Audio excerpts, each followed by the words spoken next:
Look how stunning this water is. So clear and blue. And can you believe that he just spoke it into existence in the very beginning? Let there be an expanse, he said. And now we have sky and we have sea. How great is our God? This is beautiful. In Judges chapter 7, then Gideon and all the people who were with him rose early and encamped beside the spring of Harod. And the camp of Midian was north of them by the hill of Moreh in the valley. This is the spring of Harod, which means that where I am standing is the area where Gideon and the Israelites were encamped, right around here. And the Midianites are about 1.5 miles that way, which means that the Israelites went from here about 1 mile that way to defeat the Midianites. And of course we know that it was not with their full army, but only 300 of them against the 135,000 Midianites, many of whom fled at the sound of the trumpet of the Israelite army. It's a real place, folks. Here it is. Hello, saints. Here I am overlooking Galilee, where the great Galilean ministry took place. I'll point out a few things to you. First of all, the Sea of Galilee is that way. Capernaum and Chorazin and Bethsaida, which Jesus cursed, is that direction. We visited those towns and they are desolate and have no life today. Interesting to note. We have the Sermon on the Mount, which took place over there. The Mount of Transfiguration also took place that way. Caesarea Philippi, where Peter's great confession in Matthew 16 took place that way. The region through here is where you can head back to Nazareth, which is that way. The majority of Jesus' ministry was done in this very area that I'm overlooking now, including countless number of miracles and teachings and divine actions that proved him to be the Son of God. I am here in En-Gedi.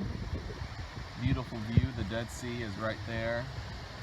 And I am near the cave where in 1 Samuel chapter 24, David fled from Saul. Some suggest that the cave right down here was the cave that David went to flee from Saul, and it was in this region that the two of them faced off, where David cut Saul's robe but didn't kill him. Right in here. It's beautiful. Guess what day it is? It is actually Wednesday, and I am actually riding a camel right now in the middle of the wilderness. Woo, let's go. Yeah. Here we go. Riding a camel. We named him Daniel. And Andorra. That's for you, Aaron. Here we are. Just riding a camel. I don't know what more to say. Praise the Lord, saints. Here I am, standing in front of a mock tesh. I said that slightly incorrectly. As you can see, this is a lot of desert plain. Once upon a time, however, this was not desert plain. These were, this was in fact a full mountain range. And world-class geologists agree that it has become a desert because of water erosion, meaning that a worldwide flood had to have taken place that turned what was once full mountains now into this open desert plain. Once again, we have answers in Genesis. Hello, saints of God. Here I am standing in Megiddo, overlooking the valley of Jezreel, otherwise known as where the Battle of Armageddon will be staged, as prophesied in Revelation 16. We know that the Antichrist will gather together a coalition of nations to fight against Israel.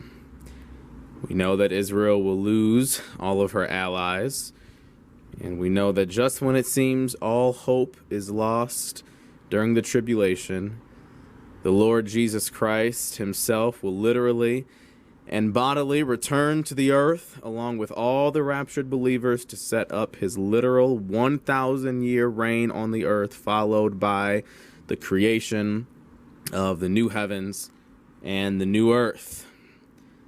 So last time he came as a baby, but this next time he's coming as a triumphant and conquering king. So keep oil in your lamps, folks, because he's coming soon.